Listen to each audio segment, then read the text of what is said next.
Inter college में पढ़ाने वाले एक लेक्चरर की दो बेटियां पैदा हो जाती हैं, लेकिन कोई बेटा नहीं था। इस बात को लेकर कई लोग टोकते थे, कहते थे बेटा भी होना चाहिए और वंश चलाने के लिए बेटा भी बहुत ज़रूरी है। वो बेटा की बात आती थी तो मायूस हो जाया करते थे, क्योंकि बेटा नहीं हो रहा था, इसलिए वो परेशान हो जाते थे। आखिरकार जेठानी एक दिन अपना बड़ा दिल करती है और बड़ा दिल करते हुए कहती है, अगर तुम्हें कोई एतराज़ ना हो तो तुम मेरा एक बेटा गोद ले लो। तुम उसे अपने बच्चों की तरह पालो, मुझे उसमें कोई एतराज़ नहीं है। जैसा चाहो तुम वैसा उसको रखो। लेकिन देवरानी ने साफ इनकार कर दिया। कहती है कि मैं अपनी बेटियों के सहारे ही पूरी ज़िंदगी गुजार लूँगी, लेकिन मैं किसी का बेटा अपने साथ नहीं रखूँगी।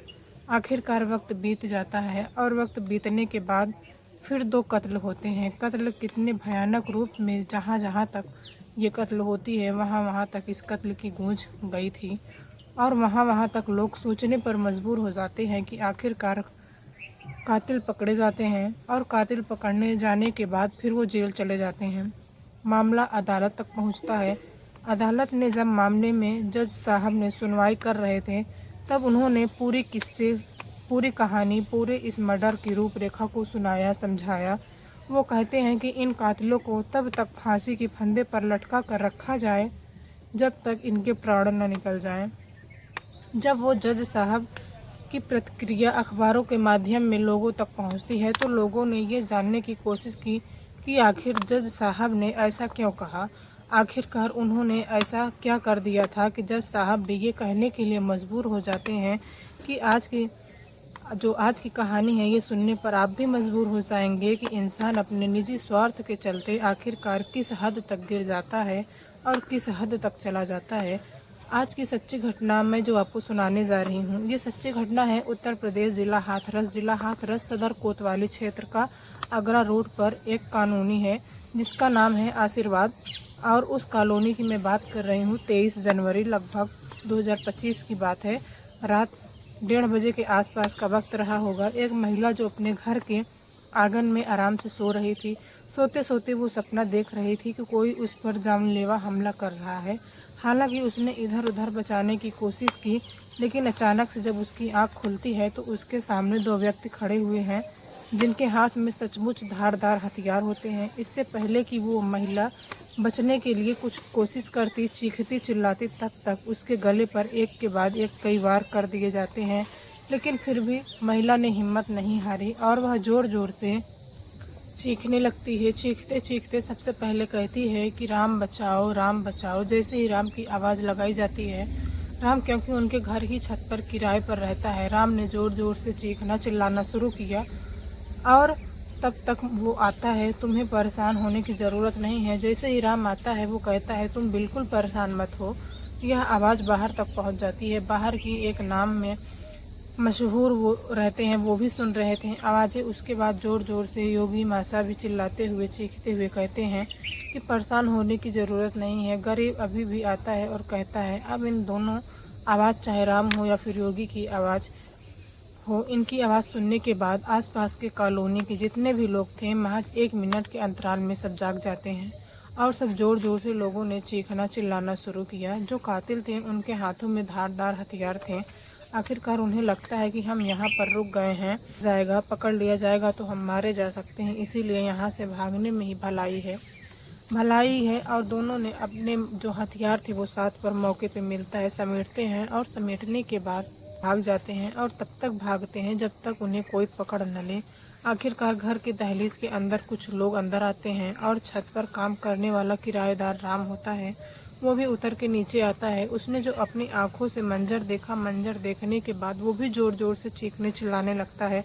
दरअसल उसकी भाभी जो कुछ अभी देर पहले ही चिल्ला रही थी, उनकी धारदार हथियार से उनको जो है गंभीर रूप से घायल कर दिया गया था। कमरे के अंदर जब जाके देखता है तो घर का मालिक, वो भी गंभीर हालत में ज़िंदगी और मौत की जंग से लड़ रहा था। और दो बेटियां हैं, दोनों बेटियां ऐसा लग रहा है जैसे उनके सांसें थम चुकी हैं। कुछ देर पहले, अभी चीखों से कुछ देर पहले की बात है, जैसे लग रहा था कि उनके साथ खून की होली खेली गई है।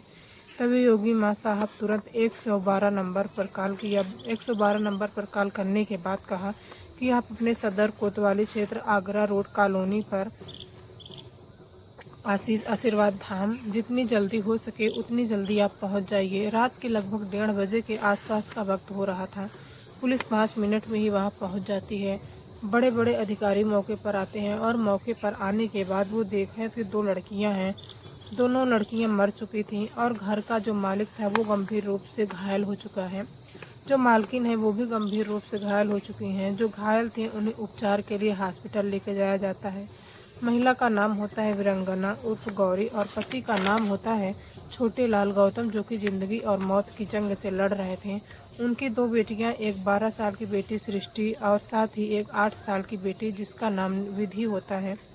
दोनों ही खून से लथपथ थी। जैसे ही चेकअप करने की कोशिश की वो दम तोड़ चुकी थी, यानी वो मर चुकी थी। आखिरकार पति पत्नी को हॉस्पिटल लेके जाया जाता है और हॉस्पिटल ले जाने के बाद उनका इलाज शुरू होता है तो पूछा जाता है कि तो पति बोलने की स्थिति में तो था नहीं। वो लगभग 1.5 साल पहले से ही एकदम शांत हो गया था, खामोश हो गया था और उसकी खामोशी कुछ भी जवाब देने के लिए तैयार नहीं थी। हालांकि उसको मरा हुआ समझकर उन्होंने छोड़ दिया था। आखिरकार महिला को होश आता है। होश आने के बाद उसके मुंह पर सबसे पहले नाम निकल के आता है विकास। विकास घर आया था पति का चचेरा खानदानी भतीजा अपने दोस्त के साथ, जिनका नाम लल्लू पाल है, उसके साथ आया था रात में। आखिरकार कहानी शुरू होती है उत्तर प्रदेश जिला फतेहपुर का एक थाना लगता है जहानाबाद। इसी जहानाबाद थाना क्षेत्र में एक गांव लगता है किशनपुर। किशनपुर में दरअसल यहाँ पर रहने वाला एक व्यक्ति होता है जिसका नाम होता है छोटे लाल गौतम। छोटे लाल गौतम जब गांव में रहता था तो घर का काम भी करता था। सारे काम करने के बावजूद भी वो पढ़ाई में इतना दिन लगा हुआ था कि पढ़ाई के बिना वो रह ही नहीं पाता था। पढ़ने में शुरू से ही होशियार था। उसने एक फैसला कर लिया कि होकर या तो इंटर कॉलेज का टीचर बनेगा या फिर वो IPS अधिकारी बनेगा। आखिरकार उसकी मन की मुराद पूरी हो जाती है। साल 2003 की बात है। जियोग्राफी में उसका सिलेक्शन हो जाता है। वो इंटर कॉलेज में प्रवक्ता बन जाता है। उत्तर प्रदेश के जिला हाथरस चंपदा की जगह लगती है जिसका गांव लगता है मिष्ठान। गांव जवाहर और स्मारक इंटर कॉलेज भूगोल के प्रवक्ता बन जाते हैं। अब जिंदगी यहाँ से पटरी पर आ जाती है। एक लड़की का नाम होता है वीरंगना और फिर गौरी। उनसे शादी हो जाती है। वक्त जैसे जैसे आगे बढ़ रहा था वैसे वैसे खुशियाँ भी बढ़ रही थीं। 2 बेटियां पैदा हो जाती हैं। एक का नाम सृष्टि रखा जाता है और दूसरे का नाम विधि रखा जाता है। बेटियों का मन जो है पढ़ाई में लग रहा था, लेकिन एक तरफ की बात ये तकलीफ थी जो हमेशा लोग देते रहते थे, याद दिलाते रहते थे कि बेटियां तो हो गई हैं, बेटा भी पैदा कर लो। लेकिन सब कुछ कुदरत के हाथ में होता है, ये किसी इंसान के हाथ में तो होता नहीं कि वो कुछ कर सके। लेकिन जो बेटियां थीं उन्होंने कहा कि हमारी बेटियां ही हमारे सब्र हैं, इससे ज़्यादा कुछ नहीं। आखिरकार वक्त धीरे धीरे आगे बढ़ता है और उन्होंने कुछ प्लाट लेना शुरू कर दिया। गांव की ज़मीन भी थी और पहले शुरुआत में तो ये किराए के मकान में रहते थे, लेकिन जब का साल आता है तो आशीर्वाद धाम कॉलोनी में अपना खुद का घर ये लोग खरीद लेते हैं। एक गाड़ी लेते हैं और कानपुर के अंदर 2 फ्लैट खरीदते हैं। साथ ही हाथरस में इनका घर बन ही चुका था। इनके 22 फरवरी 2024 की बात है। अचानक ही जो शिक्षक होता है छोटे लाल गौतम, उन्हें ब्रेन हैमरेज हो जाता है और ब्रेन हैमरेज होते ही उनका शरीर का हिस्सा काम करना बंद कर देता है। आखिरकार वो लकवा मार जाता है और घर में ही पड़े रहते थे। लेकिन यहाँ से उनकी ज़िंदगी की दुर्दशा भी शुरू हो जाती है। ऐसी दुर्दशा शुरू होती कि गाड़ी यानी कि जो गाड़ी होता है उसे किस्त पर जाया करती थी। साथ ही जो घर पर था, घर पे भी लोन था, उसकी भी जाया करती थी। लेकिन जैसे ही ब्रेन हैमरेज हो जाता है तो उनको शिक्षा विभाग से तनख्वाह देना या वेतन देना बंद कर दिया जाता है। जैसे ही वेतन देना बंद कर देते हैं तो उनकी स्थिति पहले से ख़राब थी। दूसरी तरफ उन्हें बीमारी हो जाती है तो इलाज के लिए पैसे की ज़रूरत थी। धीरे धीरे करके 2 प्लाट होते हैं वो कानपुर में, दोनों ही बिक जाते हैं और जैसे ही वो बिक जाते हैं घर का खर्चा चल रहा था। उन्हें ज़िंदगी में लाने की कोशिश की जा रही थी, लेकिन उनकी तबीयत लगातार बिगड़ती जा रही थी, सही नहीं थी। ऐसी स्थिति में जो बड़ा भाई होता है उसका नाम बाबूराम होता है, उसका बेटा होता है सोनेलाल। लगभग 2.5 साल पहले इस घटनाक्रम में वो दुबई चला गया था, वहीं रहकर नौकरी कर रहा था। साथ ही एक दूसरा बेटा होता है जो गांव में रहकर इस तरह से अपने माता पिता या उनके साथ काम धंधा शुरू करता था या उनके काम में हाथ बटाता था। खेती या गति में कह सकते हैं कि मेहनत मजदूरी कर रहा था। कुछ ऐसा ही बड़ा हिसाब किताब था। इसी बीच में जो जेठानी होती है अपनी देवरानी से कहती हैं कि तुम बिल्कुल परेशान मत हो, तुम्हें परेशान होने की ज़रूरत नहीं है। तुम चाहो तो मेरे बेटे को गोद ले सकती हो। उसने अपने बेटे को अपने बेटे की तरह रखो, पालो और सब कुछ ठीक रहेगा। जब साफ इनकार कर देते हैं तभी इस घर में ऐसी प्लानिंग शुरू हो जाती है। खासकर जो दुबई में बैठा हुआ सगा भतीजा होता है, उसका नाम सोने लाल होता है। वहीं से बैठा बैठा प्लानिंग करता है कि क्यों ना अगर इन चारों को मार दिया जाए, यानी चाचा चाची, साथ ही दो बहनें होती हैं, उनको भी मार दिया जाए तो हमेशा हमेशा के लिए ज़िंदगी का किस्सा ख़त्म हो जाएगा। यानी कि जो प्लाट है, जो घर है, जो ज़मीन है, सब कुछ अपनी हो जाएंगी। इसके लिए उन्होंने प्लान तैयार किया। तैयार करने के बाद गांव के ही रहने वाला एक लड़का होता है विकास, उसकी दोस्ती होती है जिसका नाम होता है लल्लू पाल। इन दोनों को तैयार कहता है और कहता है कि मैं तुम्हें 2 लाख रुपए दूंगा। उनका कत्ल करना है, उनको मारना है। अब इसके लिए तारीख तय कर दी जाती है। वो बीच बीच में आते जाते थे और आने जाने के बाद अपने रेकी वगैरह करते थे और पूरा जो इतिहास था, वह भौगोलिक दृश्य था, वो सब कुछ समझ चुके थे। और विकास ने प्लानिंग बनाया। 22-23 जनवरी लगभग 2025 की रात की बात है। आखिरकार वो हाथरस पहुंचते हैं। हाथों हाथ जंक्शन सिटी स्टेशन से कॉलोनी में पहुंचते हैं और उन्होंने शराब पी हुई थी। हालांकि वो पहले भी आया हुआ था विकास, इसीलिए घर वालों को कोई एतराज़ नहीं था। 9:30 बजे घर में एंट्री करता है और एंट्री करने के बाद खाना खाते हैं। खाना खाने के बाद आराम से अपने चाचा के पास जाकर सो जाता है। लेकिन रात के जैसे ही लगभग 12:30 के आसपास का वक्त हो चला था, वो सो रहे थे। चाची सो रही थी। उनकी दोनों बेटियां घर के आंगन में ही आराम से सो रही थीं। सब कुछ सन्नाटा था। आँख जैसे ही खुलती है उसके बाद सबसे पहला बार अपने चाचा पर वार करता है। एक के बाद एक कई बार करता है, ताकि उसे लग रहा था कि चाचा अब मर चुका है। वो अंदर कमरे से बाहर निकलते हैं और जो एक दोस्त होता है उसने लल्लू पालनेवाड़ी बेटी जिसकी 12 साल की उम्र, जिसका नाम सृष्टि होता है, और दूसरे ने विकास जो विधि होती है, उसको पकड़ते हैं और दोनों को एक टाइम में ही एक सटीक निशाना होता है। एक ही बार में दोनों को इस तरह से गर्दन काटा जाता है जिससे उनकी हाथों हाथ मौके पर उनकी मौत हो जाती है। चिल्लाने का कोई अवसर नहीं मिल पाता और दोनों बहनें मौके पर ही मारी जाती हैं। आप चाचा का नंबर आता है। चाची आराम से सो रही थी। चाची ऐसा लग रहा था जैसे ख्वाब देख रही हैं। उसको कोई मारने की कोशिश कर रहा था। ख्वाब नहीं था बल्कि वो हकीकत था, और हकीकत भी कुछ ऐसा ही था। विकास ने धारदार हथियार से अपनी चाची पर वार करने की कोशिश की। इसी बीच में चाची की आंखें खुल जाती हैं और जैसे ही चाची की आंख खुलती है वो देखते क्या है कि उसके सामने उसका पति, जो भतीजा है, उसका जो दोस्त है, दोनों ही मारने की कोशिश कर रहे हैं और मारे भी जाते हैं। लेकिन तब तक चाची ने अपने आप को संभाला और तकरीब बचाने की कोशिश में वो ज़ोर ज़ोर से चिल्लाने लगी, लेकिन इसके बीच वो गंभीर रूप से घायल हो जाती हैं। आखिरकार आसपास के लोग आते हैं और जब तक आसपास के लोग आए थे यहाँ से वो भाग चुके थे। पुलिस ने इन दोनों का एनकाउंटर के बाद आखिरकार गिरफ्तार कर लिया। गिरफ्तार करने के बाद इनको जेल भेज दिया।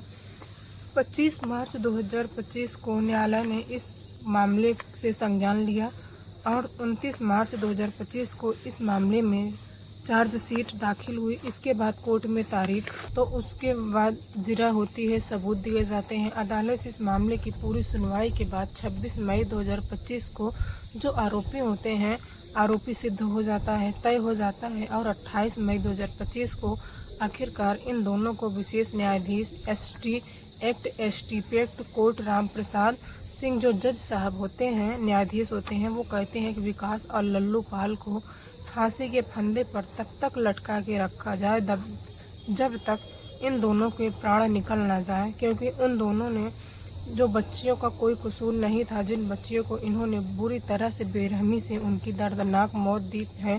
साथ ही उसके जो चाचा थे वो पहले से ही बीमार चल रहे थे, पेट बिल्कुल काम नहीं कर रहा था और उन्होंने उनको भी मरणासन हालात में डाल दिया। साथ ही अपने चाची को भी उन्होंने बहुत बुरी तरह गंभीर रूप से घायल कर दिया। हालांकि इन दोनों को फांसी की सज़ा सुना दी। आर्थिक रूप से दंड था वो भी दे दिया गया, लेकिन जिसने पूरे कत्ल की रूपरेखा रखी थी वो दुबई में रह रहा था। सोनीलाल, आखिरकार पुलिस उसको भी अभी तक गिरफ्तार नहीं कर पाई। जब हम इस कहानी को सुना रहे थे, दुबई में ही था। हालांकि यहाँ से इंडिया से तमाम कोशिश की जा रही है ताकि प्रत्यर्पण करके उसको वापस ले आया जाए और उसको भी सज़ा सुनाई जाए। हालांकि उसकी क्या सज़ा हो सकती है, क्योंकि इस तरह के मामले में साजिशकर्ता में जो सज़ा होती है लेकिन उसको लाने में भी अभी दिक्कत परेशानी हो रही है। अभी तक लगभग इस घटनाक्रम के 4 महीने से ज़्यादा का समय बीत गया है, लेकिन अभी तक नहीं आया। दोस्तों, इस पूरा घटनाक्रम को सुनाने का उद्देश्य आपको परेशान करना नहीं है, आपका दिल दुखाना नहीं है, बल्कि आपको जागरूक करना है, आपको सचेत करना है कि जिस तरह से ज़मीन के लालच में, खासकर 10 बीघा ज़मीन को लेकर जो कि गांव में थी, क्योंकि फ्लैट बिक चुके थे और जो घर होता है उस घर पर कर्जा चल रहा था और कार पर भी कर्जा चल रहा था।